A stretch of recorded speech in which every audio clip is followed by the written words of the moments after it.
অসাধারণ অভিনয় নৈপুণ্যের পাশাপাশি নিজের ফ্যাশন সেন্স দিয়ে ভক্তদের হৃদয়ে বারবার ঝড় তোলেন ওটিটি ও বড় পর্দার জনপ্রিয় তারকা মেহজাবিন চৌধুরী। এবার মার্কিন যুক্তরাষ্ট্রের নিউ ইয়র্কে ঐতিহাসিক ব্রুকলিন ব্রিজে এক স্বপ্নীল ও মায়াবী লুকে ধরা দিলেন এই অভিনেত্রী। নীল আকাশের নিচে sleeveless royal blue tired tubewell গাউনে ফটোশুট করে সোশ্যাল মিডিয়ায় তোলপাড় ফেলে দিয়েছেন তিনি। প্রিয় তারকাকে এমন গ্ল্যামারাস ও রাজকীয় রূপ দেখে প্রশংসায় ভাসাচ্ছেন ভক্ত ও নেটিজেনরা।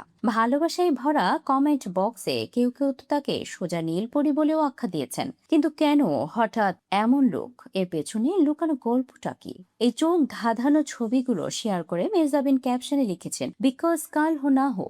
শাহরুখ খান ও প্রীতি জিন্তার কালজয়ী হিন্দি ছবি কাল হো না হো এর সেই নিউ ইয়র্ক শহরের মেজাজ ও আমেজ থেকেই যে তার এই স্নিগ্ধ ফটোশুটের অনুপ্রেরণা, তা এক বাক্যেই স্পষ্ট করে দিয়েছেন তিনি। ব্রুকলির ব্রিজের কাঠের ওয়াকওয়ে ও সুচ্চ কাঠামোর মাঝে মেহজাবিন আমার ফ্রেম ছবিতে কখনো মুখ ঢেকে লাজুক হাসিতে ধরা দিয়েছেন, আবার কখনো আত্মবিশ্বাসী চাহনিতে ব্রিজের ওপর শুয়ে পোজ দিয়েছেন তিনি। মার্জিত হেয়ার স্টাইল ও পরিমিত সাজের এই লুক নজর কেড়েছে সবার। নাটকের গণ্ডি পেরিয়ে ওটিটি প্ল্যাটফর্ম ও চলচ্চিত্রেও নিজের সুদৃঢ় অবস্থান তৈরি করে নিয়েছেন মেহজাবিন চৌধুরী। অভিনয়ের পাশাপাশি তার অসাধারণ ফ্যাশন সচেতনতার জন্য সবসময় দর্শকদের আলোচনার শীর্ষে থাকেন তিনি। নিউ ইয়র্কের রাজপথে নেওয়া তার এই নতুন রাজকীয় লুকে শুধু ভক্তরাই নন, নেট পাড়ার সবাই যেন নতুন করে মেহজাবিনের প্রেমে পড়েছেন। ফ্যাশন আর ড্রামার এমন নিখুঁত মেলবন্ধন সত্যিই বিরল।